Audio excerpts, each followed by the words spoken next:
talk radio, music, and podcasts from the Korean Peninsula. KoreaFM.net. Baby, please be yourself.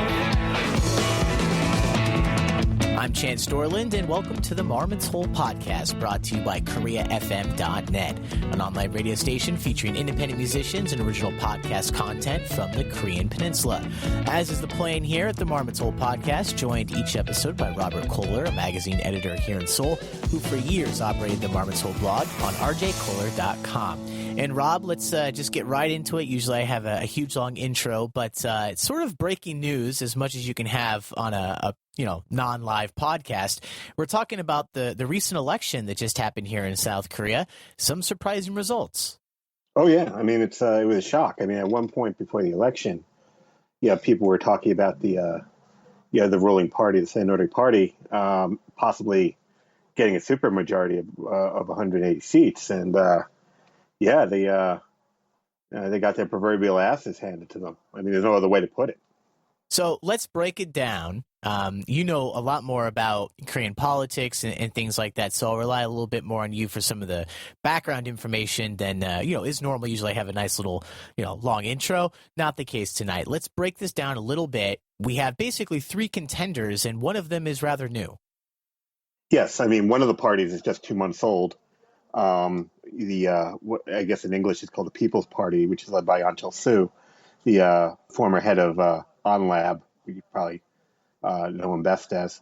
The other two parties, obviously, well, there's a couple of parties in there, but the two main parties are the ruling party, the Saenuri and the Minju Party, which is, despite being called the opposition party, they actually have currently, as it stands now, they're the current largest party in the National Assembly after the last election.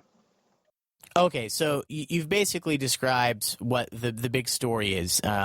A surprise amount of votes for what you mentioned was, in the past, the opposition party, even though now they have the highest number in the National Assembly. So what exactly changed? What was the situation before, and how do you think it's going to play out now? Well, let me just read out the election results. As they stand now, I mean, things could change. People lose their seats because of shenanigans, or more importantly, in this case, some of the independents might be a lot of the independents this time around were former members of the Saenuri Party that were rather unceremoniously cut out of the nomination process, the party nomination process. A lot of those guys ended up winning their old seats. So they may end up rejoining the Saenuri Party. That looks like it's very likely to happen, in which case the Saenuri Party will again be the largest party in the National Assembly, although they won't have a majority. Here's where things stand now. The Minju Party took 123 seats. That includes 110 seats that they won out of district elections, and 13 seats that are what you would call proportional. They're based on proportional voting, party votes, right? So actually, all in all, they actually lost 4 seats because of the fracturing of the party, but they're still currently the largest party. The Saenuri Party is the one that really got the walloping. They won 105 seats, local seats, that district votes, and 17 proportional votes for a net loss of 35 seats. That's a big one. The People's Party, which is obviously the new party, they gained 38 seats, and they're new, so that's all up. Now, the interesting thing also about the People's Party, and this is kind of important when you look at what the vote, the numbers behind the numbers, so to speak, is they got 13 proportional representation seats, which is the same number as the Minju Party, right? Which, I mean, if you actually look at the popular vote, broken down by party, I mean, they actually came out pretty close. So that's new. Then you also have the Justice Party, which managed to break in with 2 local seats and 4 proportional seats. They're down 7. So, and then there's the independents, of which 11 of them managed to get elected. So, yeah, that's what the results are so far.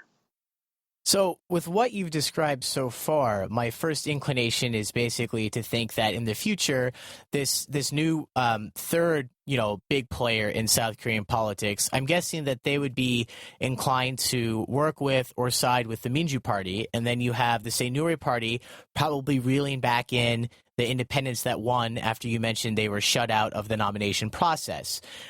Do you think that's likely? Are we going to see 2 out of the 3 major parties working together, and then the Saenuri Party just trying to bring back all the people they cut out because they had such a bad, or because they didn't win as many seats as they obviously were hoping to get? Well, again, obviously, it's very early now. We don't really know how all these things are going to shake down. For what it's worth, the Saenuri Party's leadership just quit en masse. And one of the things that the new leadership just said is that as a matter of principle, they're willing to welcome in all the old guys that left the party because of the nomination process. So that's likely to happen. Now, the other thing that you talked about, which is the Minju Party and the People's Party working together, yeah, I think that's possible. How much, how closely they'll work together, I don't know, because there's some ill will between those two parties too, right? I mean, the People's Party is made up of a lot of guys who left the Minju Party, particularly down in the Chola provinces, where, if you're looking at the way these things broke down regionally, despite the fact that I think a lot of people are looking at the Minju Party's performance in this election as generally being a victory. When you again look at the numbers behind the numbers, things get a little bit more complicated. The Minju Party, its traditional stronghold is in the Chola provinces, and they almost got bageled in the Chola provinces. It was the People's Party really cleaned up down there. In fact, even the Saenuri Party managed to take 2 districts down there. So it sounds like the story behind the story is that not only Saenuri disappointing, but really Minju also disappointment. Well, I don't want to say that, because they still did, all things considered, they did rather well. But if you actually look at the thing that's really interesting with the Minju Party's performance is if you look at the proportional voting, where the people cast, when it was people casting votes for a particular party, right? What you saw in a lot of districts that voted for the Minju Party, particularly in the Seoul metropolitan area, is guys voting on the district level for the Minju Party candidate because they thought maybe that candidate had the best chance to win.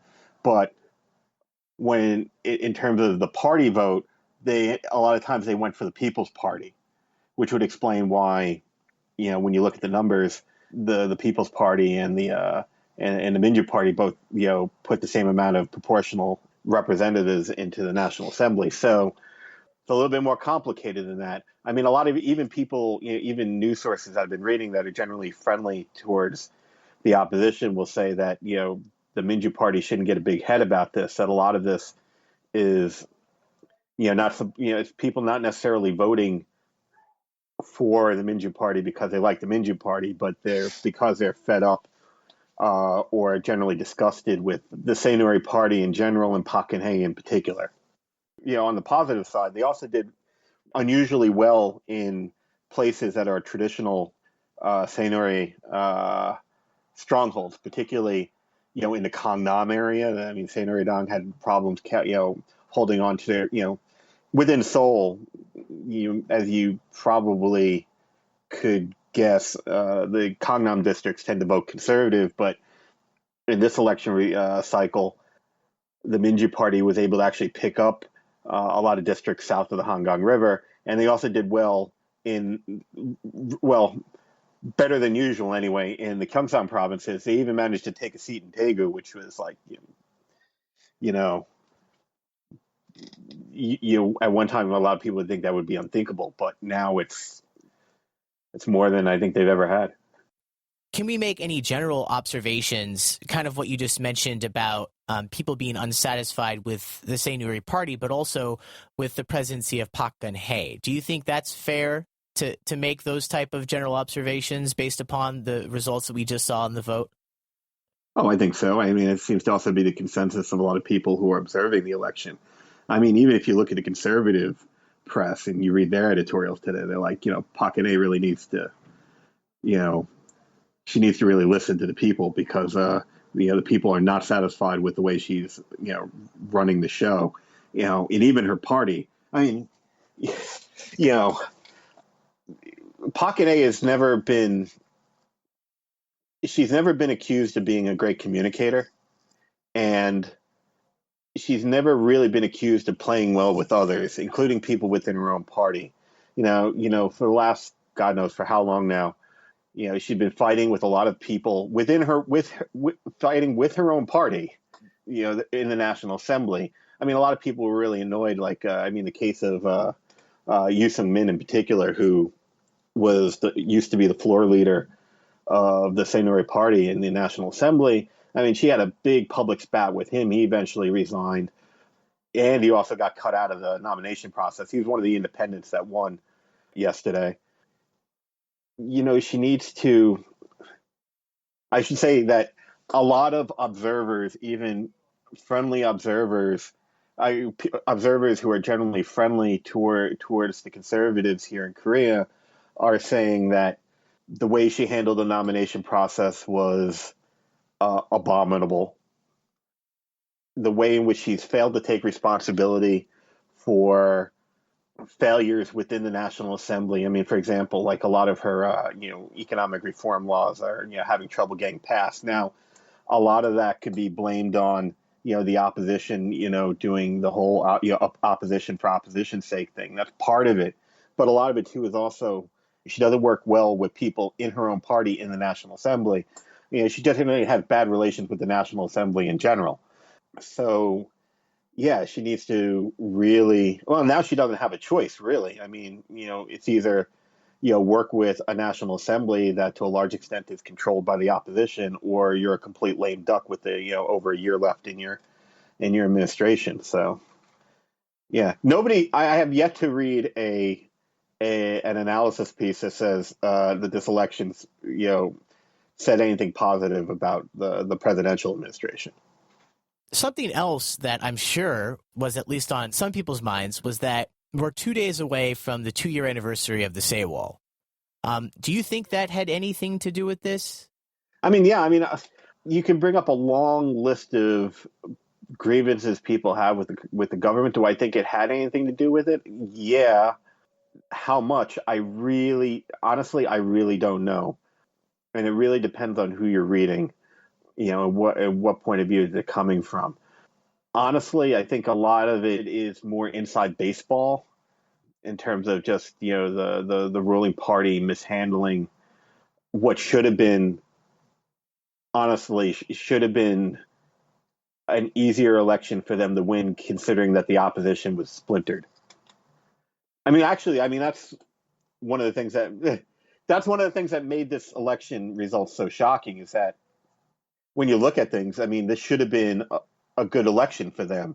I mean, the opposition was splintered. I mean, one of the reasons why people were talking about them getting a supermajority, because there were a lot of analysts out there thinking that, with the opposition splintered, that even, traditional opposition districts, the Saenuri Party would play spoiler, and, with the opposition vote fractured, that they would end up taking the seats. Obviously, it didn't work out that way.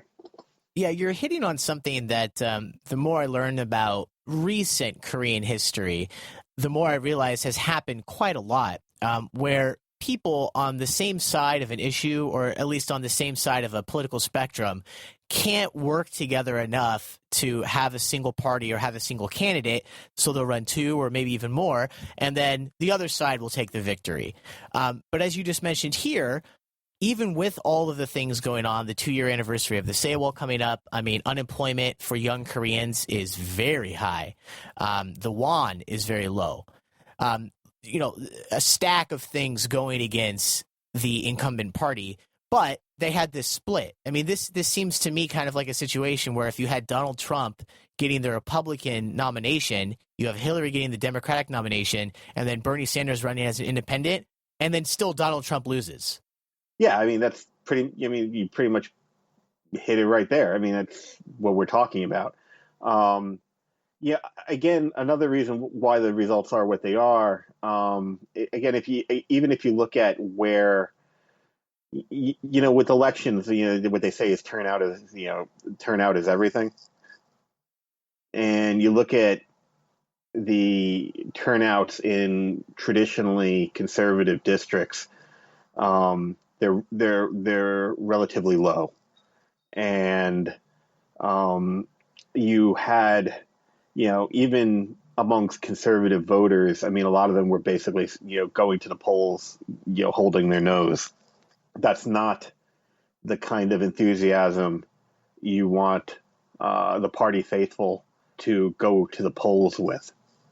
Now, you mentioned a lot of these things. You had, obviously, people are still upset about the way the Sable sinking was handled. Although, again, how much that impacted, conservative turnout, I don't know. I don't really think it did. But again, I could be wrong. We'll find out soon enough. The economy, people are upset about that. That'll definitely, depress vote counts. I mean, I definitely think with conservatives, I think a lot of them just really pissed off at the way in which the nomination process went down, and just the fights with the infighting within the party. It's really disgusting. Particularly the way the way in which the former floor leader was treated. I mean, you can't do that. It reinforces the view that Park Geun-hye listens, keeps her own counsel and doesn't take advice and doesn't listen to anybody except her and the people around her. So speaking of Park Geun-hye, obviously, as we've talked about on the show, and as many people will know, South Korean president, one term, 5 years. So, there's been some talk during this presidency of maybe changing that, but the talk is always after Park Geun-hye. No, of course. So she's done. I mean, this is her term. Things obviously did not go well for her party this week. What does this mean for the presidency? Does this mean this is the type of situation where, okay, say Nuri-wise, we just try to distance ourselves as much as we can from Park Geun-hye and try to come up with a new image, a new face for the next election? Or is this maybe, after the next president's elected, is this going to be the point where they say, okay, this was the presidential election. This was the beginning of the presidential election, and this is why, if the Say Nuri do lose, this is the beginning of why they lost. As I mentioned earlier before, I mean, the Say Nuri leadership just resigned en masse, so we'll see how things shake up. As far as the Park Geun-hye administration is concerned, I mean, already people are saying lame duck, right? I mean, the lame duck starts now. Whether that's true, I don't know. There could be, slight changes within the makeup of the National Assembly. We don't know how the Minju Party and the People's Party are going to work together, if they work together. We don't know if Park Geun-hye is going to be chastened by this election result, and begin to work in a less confrontational manner with the National Assembly. There's too many, to quote Donald Rumsfeld, there are too many unknown unknowns. So, we'll see. I guess the best way to conclude this is to say that this is the first time in over a decade that we have a political structure where the ruling party is actually the minority party in the National Assembly. And it's also the worst election National Assembly whooping since, I think, 2004. So, plus, I mean, we have the rise of a party that's only 2 months old, and obviously it's still the third party by far, but they put in a reasonable, they put 38 people in the National Assembly, and again, very impressive proportional representation results. So I'm kind of interested to see what Ahn Cheol-soo's political future looks like. He's got to be thinking a presidential bid. Yeah, I mean, it's going to be interesting for the next year. Well, it's been really interesting hearing you break this down for me. I've read reports, but your language skills are light years ahead of mine, so you're able to look at some things that I just really can't understand. So maybe we'll cover this, in one of our future podcast episodes. I hope so. All right, Rob. Well, good speaking with you, and I'll talk to you again next week. Great. Talk to you next week.